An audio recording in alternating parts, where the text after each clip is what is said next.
ukijikuta uko kwenye maisha ya kufanya kazi lakini haupati matokeo, maana yake ni kwamba ni kama uko kwenye mfumo wa Kimisri. Unaruhusiwa kufanya kazi lakini hauruhusiwi kumiliki chochote. Wana wa Israeli baada ya kuwa wametenda dhambi, Mungu akawaingiza kwenye mfumo wa kutawaliwa na Wamidiani.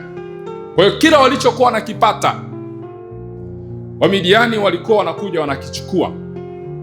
Maana yake ni kwamba hawa ni watu ambao walikuwa kama vibarua.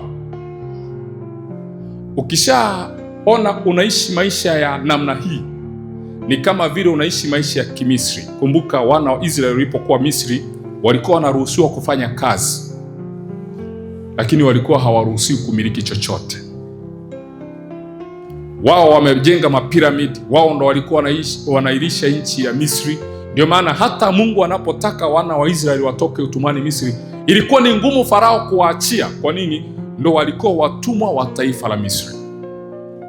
Kwa wanafanya kila wanaloweza kufanya, wanatumikishwa, lakini hawaruhusiwi kumiliki chochote. Kwa hiyo wana wa Israeli kwa muda wa miaka 430 walikuwa kwenye mfumo wa kutawaliwa. Wanafanya kazi lakini hawamiliki. Unaruhusiwa kuishi kwenye ardhi lakini hauruhusiwi kumiliki ardhi. Sasa angalia wana wa Israeli baada ya kuwa wametoka Misri, wanapofika kwenye nchi ya Kanaani, cha kwanza kabisa wanachopewa ni ardhi. Possession, umiliki. Walipokuwa Misri walikuwa hawaruhusiwi kumiliki chochote. Tuna watu ambao wametoka kwenye aina fulani ya familia ambazo hawamiliki chochote.